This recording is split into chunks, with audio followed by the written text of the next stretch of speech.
Bonjour à tous. J'espère que vous allez bien. De mon côté, ça va, je me porte assez bien. Ma communication de ce jour porte essentiellement sur le voyage d'affaires en Chine que nous organisons 2 fois par an. Ce voyage d'affaires qui est organisé le plus souvent en avril et octobre, pendant les périodes de la Canton Fair. Pour des raisons stratégiques et surtout pour éviter le suivisme moutonnier que nous observons sur les plateformes sociales et que nous avons observé sur place en Chine pendant nos voyages précédents.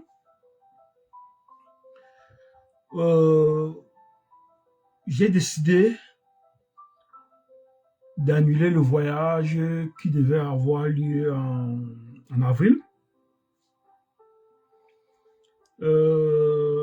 J'ai décidé d'annuler ce voyage. Des personnes qui se sont inscrites, je vous demande sincèrement des excuses pour cela. Et je m'engage personnellement à vous rembourser tous les frais que vous avez payés dès demain matin. Ou alors lundi, je vous rembourserai les frais qui ont été payés pour ce voyage. Le voyage en lui-même est organisé par notre nouvelle société créée en Chine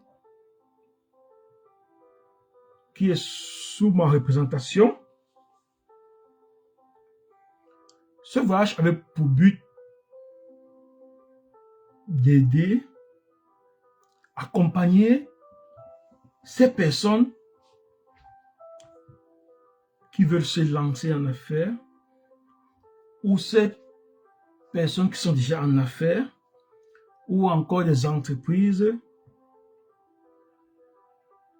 qui ont besoin d'un accompagnement pour l'achat des marchandises, le contrôle qualité, l'inspection des produits et l'expédition par des canaux sérieux pour divers pays. Nous avons annulé la session d'avril. Premièrement, parce que il y a un partenariat que nous sommes en train de mettre sur pied avec une structure basée en Chine, une grande organisation basée en Chine, et nous aurons une réunion avec les partenaires de cette entreprise dans les mois à venir. Peut-être en Chine, peut-être au Canada, je ne sais pas dans quel pays.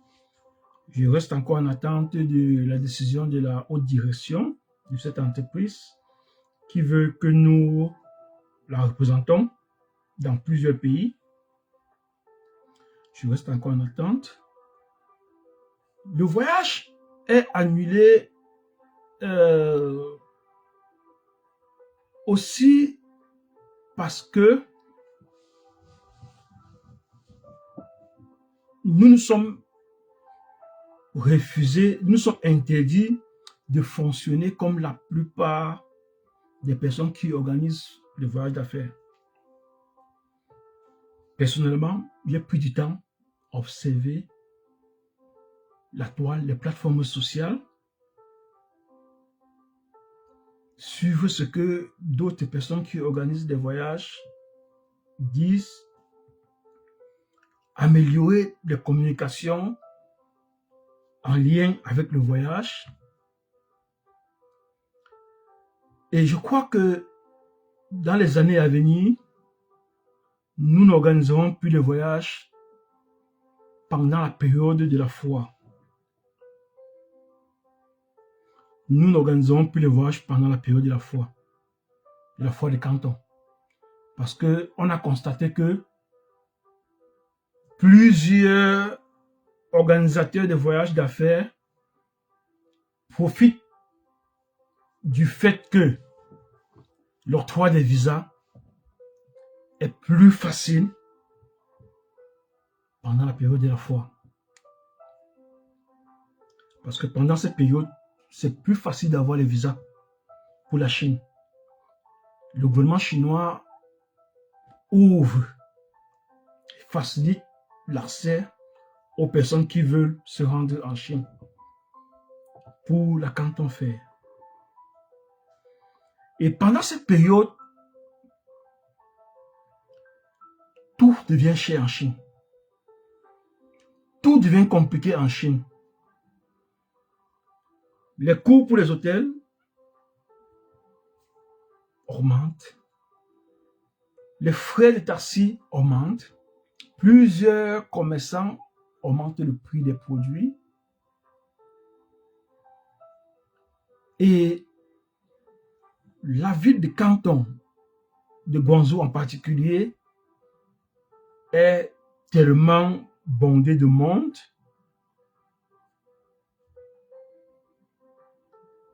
tout genre de marcheurs, ceux qui ont des structures et ceux qui n'en ont pas. Parce qu'il est à noter que la majorité des personnes, des Africains et autres étrangers qui sont en Chine, ont pour activité principale le sourcing. Donc ça veut dire aider les gens à acheter, soit alors les cargos. Nous avons créé une entreprise sur place en Chine.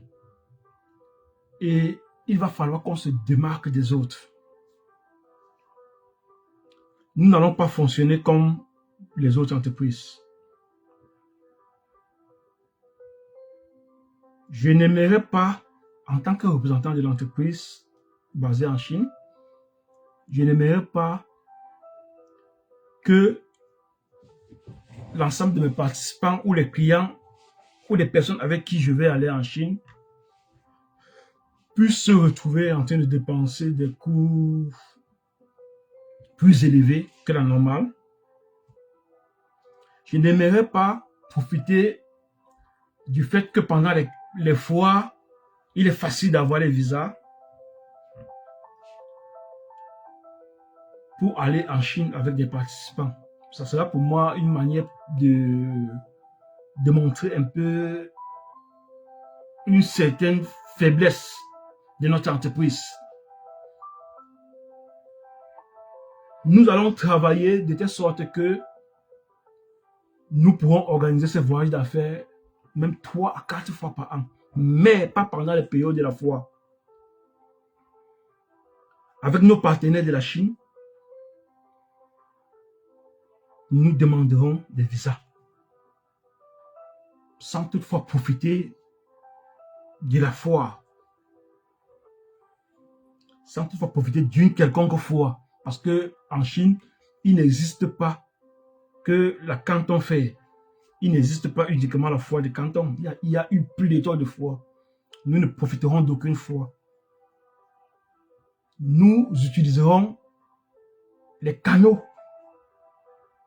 normaux et notre grand réseau en Chine pour demander les visas pour des personnes qui ont besoin de notre accompagnement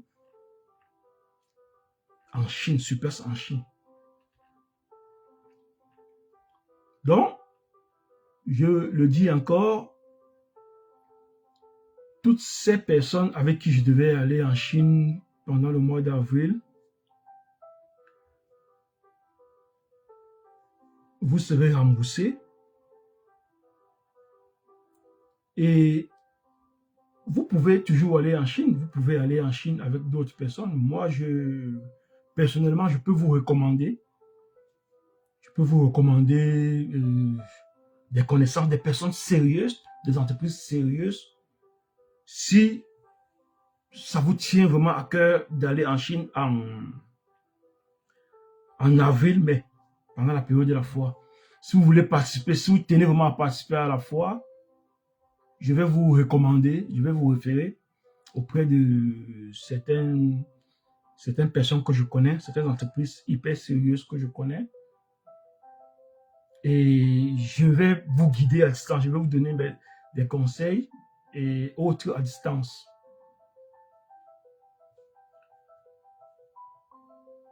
Donc, rien n'est perdu et je crois que nous allons mieux travailler sur notre planification et peut-être avant la fin d'année,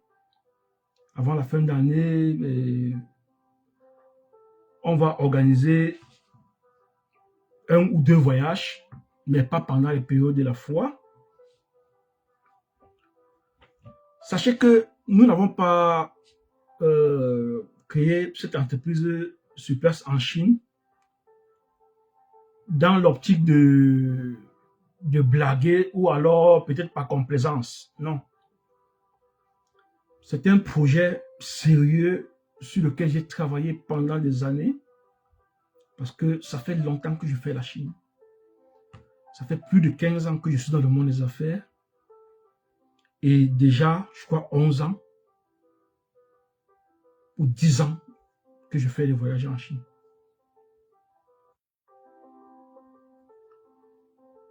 Vous qui me faites confiance et qui avez décidé de travailler avec nous, soyez-en sûrs, vous ne serez pas déçus. Je m'engage personnellement à vous accompagner pour des nouveaux entrepreneurs dans vos projets de lancement et pour des personnes qui sont déjà implantées dans des projets de croissance et de développement. Je crois que c'était là l'essentiel de ma communication ce matin par rapport au voyage d'affaires pour la Chine. Je vous reviendrai un peu plus tard pour un autre live en lien avec les raisons qui me poussent à parler en permanence de l'Afrique de l'Ouest. Parce que des gens ne font que me poser des questions. Pourquoi est-ce que ces derniers temps, tu ne parlais plus trop des affaires au Cameroun, mais tu parlais plus de l'Afrique de l'Ouest? Qu'est-ce qui t'attire en Afrique de l'Ouest? Je vous ferai une communication, je vous ferai un post relatif à ce qui me motive, ce qui m'a motivé à créer une entreprise déjà au Togo et ce qui me motive à penser que je peux aller loin en Afrique de l'Ouest qu'en Afrique centrale. Sur ce, je vous remercie pour votre aimable attention et à plus. Merci et bonne journée.